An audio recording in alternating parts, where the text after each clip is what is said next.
Oi, gente, eu sou a Denise. O nosso webinar é sobre a esclerose múltipla, uma doença bem complexa, poligênica e com vários fatores ambientais envolvidos. Ela é classificada no CID com o código G35 como uma doença crônica, autoimune e inflamatória do sistema nervoso central, ou seja, é uma doença que a pessoa vai conviver pro resto da vida porque não tem cura. Ela é considerada autoimune porque as células do corpo confundem a bainha de mielina com algo estranho e geram um processo inflamatório que causa a desmielinização da bainha de mielina. E quando essa inflamação atinge os neurônios, formam o que a gente conhece como esclerose, que são cicatrizes em volta desses neurônios, causando a degradação ou morte deles. Essa neurodegeneração pode gerar tanta interrupção da comunicação entre os neurônios, como torná-las mais lentas. Por isso, geralmente é uma doença que vai progredindo com o tempo.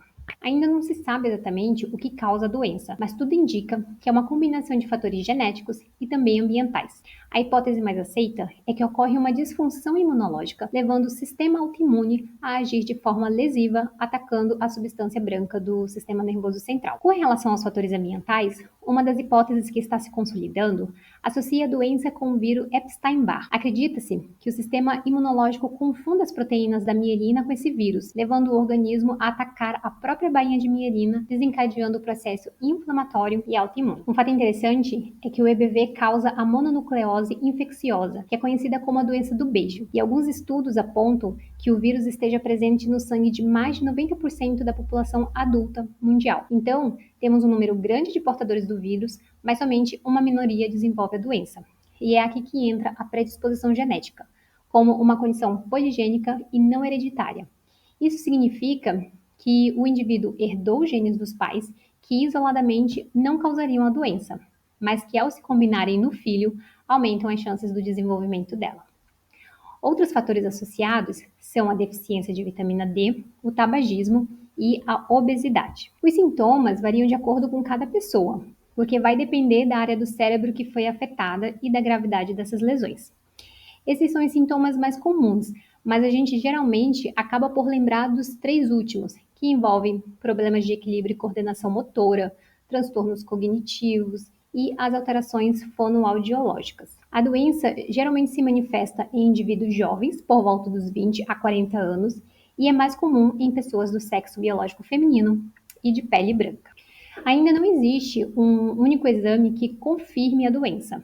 Então, o diagnóstico é baseado em critérios clínicos, com apoio de ressonância magnética para visualizar as lesões do cérebro, e às vezes é necessário analisar o líquor para identificar se o sistema nervoso central está produzindo anticorpos para combater alguma coisa. O tipo mais comum da doença é a remitente recorrente, que é marcado por surtos de sintomas, que é a agudização de um sintoma já existente ou o surgimento de novos sintomas, seguido por um período de melhora. Existe também a primária progressiva, que consiste em uma progressão lenta e contínua dos sintomas, sendo difícil identificar os surtos da doença. E a outra é a secundária progressiva, que começa como uma remitente recorrente e segue com uma progressão contínua dos sintomas, também dificultando a identificação dos surtos da doença. Agora eu vou falar sobre o modo de herança da esclerose múltipla e sobre os principais genes envolvidos na doença. Primeiro é importante destacar que a esclerose múltipla não segue um padrão de herança simples, como dominante, recessivo ou ligado ao X. Isso acontece porque ela é uma doença considerada multifatorial, ou seja, ela não depende de um único gene, e sim de uma combinação de fatores genéticos de suscetibilidade junto com fatores ambientais. Mesmo que não exista um padrão clássico de herança, a esclerose múltipla apresenta um forte componente genético que pode ser evidenciado por alguns dados que eu vou mostrar agora. O primeiro deles é o risco familiar. Parentes de primeiro grau de alguém com esclerose múltipla têm o risco de desenvolver a doença que é de 10 a 50 vezes maior do que o risco da população geral. Isso não significa que a pessoa vai necessariamente desenvolver a doença, mas mostra que existe uma predisposição genética alta ali. O segundo dado vem dos estudos com gêmeos. Em gêmeos monozigóticos que compartilham 100% dos gênios, a taxa de concordância, ou seja, de os dois terem a doença, é de cerca de 1/3. Se a doença fosse totalmente determinada por fatores genéticos, essa taxa seria de 100%. E isso nos leva ao terceiro dado, a interação gene e ambiente. Alguns fatores ambientais são muito relevantes, como a infecção prévia pelo vírus Epstein-Barr, a deficiência de vitamina D e o tabagismo, que são reforçados por estudos como o de Gard e Smith. Então, a doença ela surge justamente dessa combinação entre predisposição genética e fatores ambientais ao longo da vida do indivíduo. Na esclerose múltipla, a gente não tem um gene único que causa a doença. Na verdade, o que existem são variantes genéticas, diferentes formas de alguns genes que aumentam a probabilidade da pessoa desenvolver esclerose múltipla. Por isso a doença é considerada poligênica, porque envolve vários genes ao mesmo tempo. O principal gene associado hoje é o HLA-DR15/DQ6, que fica no complexo principal de histocompatibilidade de classe 2, também conhecido como MHC de classe 2. Esse alelo é o maior fator de risco genético conhecido para a esclerose múltipla, porque ele influencia diretamente a forma como o sistema imunológico reconhece proteínas próprias do corpo. Alterações dessa região podem favorecer respostas autoimunes, que é justamente o que acontece na esclerose múltipla. Além dele, outros genes também aparecem com frequência em estudos genéticos da doença. Entre eles estão o IL2RA e o IL7RA, que têm relação com a regulação de células do sistema imunológico. Essas variantes não causam a doença sozinha, mas aumentam a suscetibilidade quando combinadas com fatores ambientais.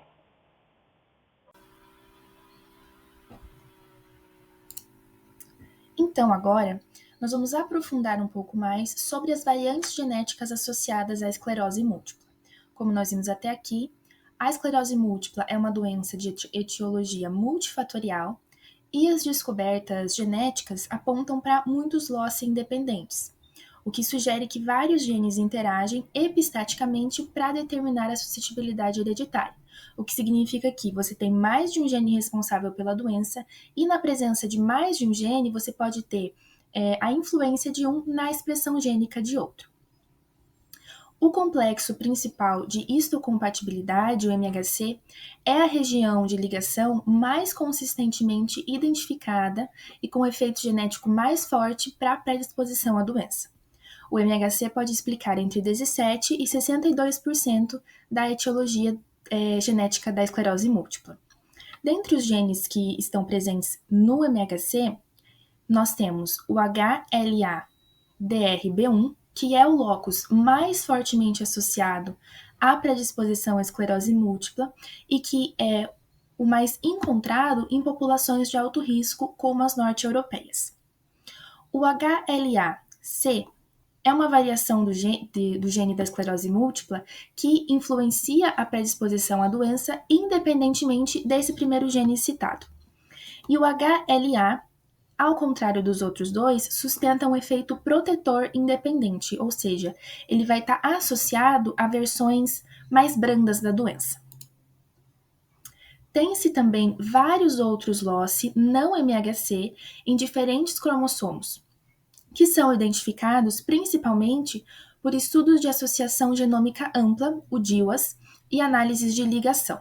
Dentre eles, nós podemos citar o gene do receptor de interleucina 7, o IL7R, no cromossomo 5p13.2. Nele encontra-se um polimorfismo de nucleotídeo único, um SNP, no exon 6 do IL7R. Esse gene é responsável pelo aumento de proteínas isoformas do receptor IL7R. Temos também o gene da apolipoproteína E, presente no cromossomo 19, localização P13. Nesse gene, nós encontramos o alelo APOE4, que está associado à doença mais grave, uma progressão rápida da incapacidade, danos axonais mais extensos e déficits de aprendizado verbal. Já o alelo APOE está associado a um curso de doença mais brando. Nós podemos concluir, então, que a suscetibilidade total à esclerose múltipla é resultado da soma de múltiplos sinais genéticos, como o HLA, o IL7R e o APOE.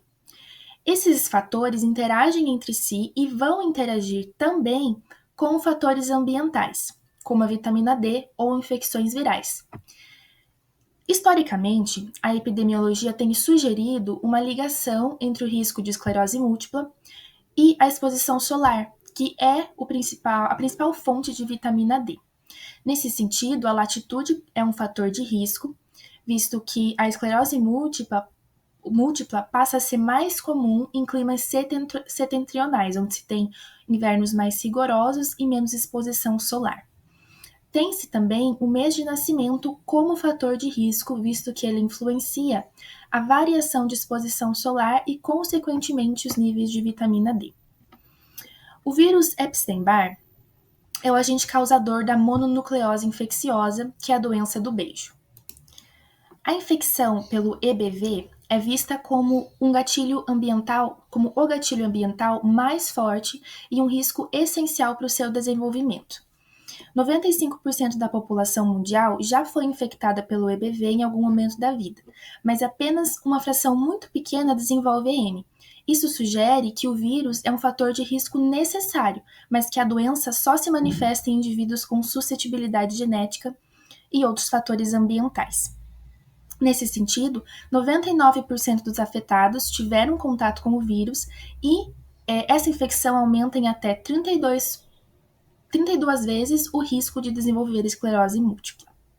Bom, gente, então eu vou falar sobre a pessoa que a gente escolheu para representar, ilustrar um pouco sobre a esclerose múltipla, que foi a Jade Borg, que é uma influenciadora, maquiadora. Ela ficou famosa por participar do Corrida das Blogueiras, da Dia TV. Ela participou da 4ª temporada e depois, na 6ª temporada, ela retornou, que era uma temporada de segunda chance, né? Então, no dia 4 de dezembro de 2024, com 28 anos, ela relata que ela acordou um dia sem sensibilidade ou força nas pernas e que um mês antes dessa crise já vinha sentindo um formigamento dos pés até a cintura. Ela passou 11 dias na UTI e hoje em dia ela faz fisioterapia e tratamento para esclerose e ela compartilha a recuperação dela nas redes sociais. Hoje em dia ela não anda totalmente independente ainda, mas ela já voltou a ficar de pé, que era uma coisa que ela não conseguia antes. Ela consegue caminhar um pouco, mas em geral ela precisa do andador ou de muletas pelo menos, mas não mais 100% da cadeira de rodas. Ela fala no vídeo que ela explica a situação que ela tá vivendo, que 2 anos antes do diagnóstico ela já havia passado por um quadro de paralisia, mas nesse momento ela foi informada que se tratava de algo psicológico e ela foi liberada. Ela conta que ela ficou com a parte esquerda do corpo paralisada e com a visão comprometida, inclusive tendo uma sequela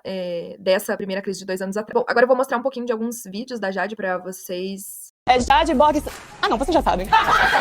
Meu nome é Jade Borg Santella Briquet Karadec, também conhecida como a finalista da 4ª temporada de Corrida das Blogueiras. Podia me chamar de Sereiona? Podia, mas agora, meu amor, eu sou das trevas. Aranhona aqui, ó, quer brigar. No dia 4 de dezembro, eu acordei sem sensibilidade e forças nas minhas pernas. Já tinha acontecido uma coisa parecida 2 anos atrás. Dessa vez, eu fui em outro hospital. O médico do pronto-socorro, ele percebeu que realmente tinha alguma coisa errada e achou melhor me colocar na observação. Veio o médico neurologista, fez testes sensoriais, de sensibilidade e de força e acabou tirando a conclusão de que eu precisava ser internada pra fazer mais exames. Eu só realmente saberia o que era um exame principal, que era a ressonância. No dia 7, eu acordei com a doutora da equipe de neurologia com o resultado e era esclerose múltipla remitente recorrente. Foi identificado aproximadamente 50 lesões no cérebro, 2 lesões ativas na minha medula que estão inflamadas. Esses vídeos que a gente mostrou agora, o primeiro deles mostra a entrada da Jade na Corrida das Blogueiras na 6ª temporada, para vocês terem uma noção, assim, do que era o conteúdo dela, de como era a vida dela antes da crise de esclerose, do diagnóstico. O segundo vídeo é ela contando um pouco sobre como aconteceu esse diagnóstico, o que aconteceu na crise dela. Ela relata que um mês antes ela já estava sentindo esse formigamento e eu não sei se a gente pode considerar que levou aí, sei lá, 2 anos para ela ter o diagnóstico, porque na primeira crise ela, há 2 anos atrás, ela já acredita que se tratava de da esclerose múltipla, mas não foi diagnosticado assim. Então, no caso dela, eu acho que a gente poderia considerar que o diagnóstico, ele foi bem rápido, assim. Ela chegou no hospital e no próprio à noite ou no próprio dia seguinte já fez todos os exames, fez ressonância magnética, fez aquele exame na coluna, né, que tira o líquido da medula e foi diagnosticada com esclerose múltipla e já nos próximos dias já começou a receber o tratamento, os medicamentos, começou a fazer procedimento que separa o sangue e o plasma, né. E aí, bom, ela passou por vários exames, entre eles a ressonância magnética do cérebro e da medula, que ela fala ali que ela tinha várias lesões no cérebro e várias lesões na medula, e a punção lombar para análise do líquido da medula espinhal, que ela conta que ela precisou ficar em posição fetal, assim, e eles tiram um pouco do líquido da medula para fazer esse exame. E esses são os 2 principais exames para diagnosticar a doença, e a Jade também passou por eles. Agora eu vou mostrar um pouco para falar sobre a cuidadora, né, da Jade, que é a namorada dela, que é a Laura Tavares, que também é influenciadora digital, só que do nicho de culinária. Elas moram juntas e namoram há 3 anos, mais ou menos. Nas redes sociais da Jade, ela mostra muitas coisas que a namorada dela faz para facilitar a vida dela. Então, faz café da manhã, auxilia ali na fisioterapia, auxilia a sair de casa, até assim, para chegar no hall de entrada do apartamento delas, no começo, a Jade tinha dificuldade. E aí eu separei um videozinho aqui para mostrar um dia que a Jade voltou pra praia, que era uma coisa que ela não conseguia fazer fazer até então, depois do diagnóstico. E a Laura ajudou ela a, enfim, chegar na praia, ir no mar e dando esse apoio. Sei que esse momento nunca ia chegar. Quando você perde uma coisa que você amava, reaprender dói. Mas decidi riscar um item da lista, coisas que eu gostaria de fazer depois que voltasse a andar. Por mais que eu ainda não tenha voltado 100%. Mas pra isso eu vou precisar de uma pequena preparação. Já começamos com sorte, né? Porque não tinha quase ninguém na praia, então a gente pegou praticamente um território pra gente. Quem vê um tempo desse nem imagina que nevou no sul. Laura até foi ver se não tava fria, com água viva, coisa do tipo. E, gente, tava sem onda, completamente cristalina. Normalmente, esse momento eu estaria já com os pés congelados. E eu vou desconfiar? Não vou tentar entrar também. Garota, eu nem acreditei, já queria ficar ali. E quase fiquei, né? Com as ondas. Mas com as palhaçadas da minha saúde a gente não pode brincar, então o momento não chega. Ela vai fazer o test drive pra ver se tá tudo bem eu cometer a loucura que eu vou cometer. Sim, gente, eu tô determinada a tomar um banho de mar. Mas que talvez eu leve um tombo antes disso. Não, eu não tô andando independente, mas pra isso minha namorada tá aqui. Entendeu? Aquele show de conchinha parecia mais umas facas. E as ondas a gente parecia que tava tentando dar um rola. Aqui a gente vê a Jade indo na praia, né, pela primeira vez depois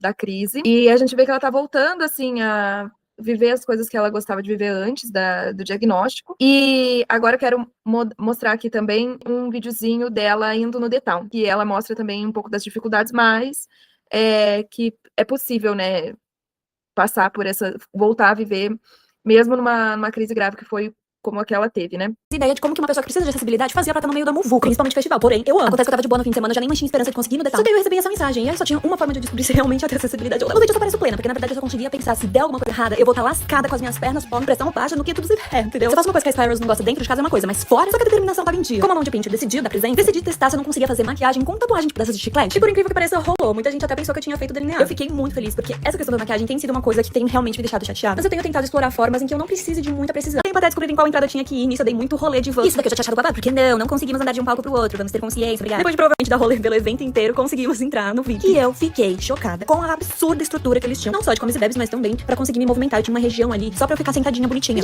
A gente queria trazer a história da Jade pra ilustrar um pouco sobre como é viver com esclerose múltipla. A gente vê que ela já teve muita evolução, assim, no quadro dela. Antes ela precisava 100% da cadeira de rodas, agora ela já consegue andar, não consegue andar independente, mas não precisa mais tanto da cadeira de rodas, consegue andar de andador de muleta, consegue sair de casa, não sente mais tanta tontura, enfim. E agora a gente vai falar um pouquinho sobre o papel do psicólogo em casos como o da Jade. Mas no final, por que é importante um psicólogo estar participando de todo o tratamento de uma pessoa que tem esclerose múltipla? Como foi dito anteriormente, a esclerose múltipla é uma doença neurológica crônica que afeta o sistema nervoso central e pode provocar diversos sintomas físicos, como fadiga muscular, além de impactos emocionais e cognitivos. Essas mudanças elas podem gerar um sofrimento psicológico significativo, como quadros de depressão, ansiedade e dificuldade de se adaptar à doença. E nesse contexto, o psicólogo se torna essencial, pois atua no cuidado da saúde mental e na promoção de qualidade de vida desse paciente. As principais intervenções psicológicas utilizadas no cuidado de pessoas com esclerose múltipla envolvem diferentes modalidades terapêuticas, com foco tanto nos aspectos emocionais quanto nos cognitivos da doença. As intervenções também incluem psicoterapia, que tem como objetivo oferecer um espaço de escuta qualificada, acolhimento emocional e validação dos sentimentos diante do diagnóstico. Essa modalidade permite que o paciente elabore o impacto psicológico da doença, trabalhando sentimentos de luto pelas perdas funcionais e desenvolver uma maior capacidade de adequação às mudanças impostas pela condição crônica. Intervenções em grupo também possibilitam a troca de experiência entre pessoas que vivenciam a mesma condição. Esses grupos fornecem o fortalecimento do suporte social, a redução do sentimento de isolamento e a construção de estratégias coletivas de enfrentamento, além de promover um senso de pertencimento mesmo. Outro aspecto relevante é a reabilitação cognitiva, voltada especialmente para pacientes que apresentam alterações nas funções de memória, atenção, velocidade de processamento e concentração. Nesses casos, o psicólogo ele vai atuar por meio de exercícios, com o objetivo de preservar e reabilitar as atividades cognitivas e fortalecendo a maior autonomia nas atividades cotidianas desse paciente. Além disso, é muito importante um processo de psicoeducação, orientando não apenas os pacientes, mas também seus familiares a respeito do curso da doença e os efeitos emocionais associados a ela. Então é importante criar uma conscientização de como é importante ter uma saúde mental muito bem construída. Não só isso também, mas trabalhar e elaborar as questões da adesão ao tratamento e também uma redução de estigma em relação à doença. Mas afinal, o que o psicólogo faz na prática? Na prática, o psicólogo atua ajudando o paciente a desenvolver estratégias de enfrentamento mais eficazes, a reduzir níveis de estresse, ansiedade, a fortalecer a autoestima e reconstruir o senso de autonomia, que muitas vezes é abalado pelas limitações impostas pela doença. Além disso, o acompanhamento psicológico contribui para a melhor adesão ao tratamento médico, já que o paciente se sente mais acolhido e participa ativamente dos seus próprios cuidados.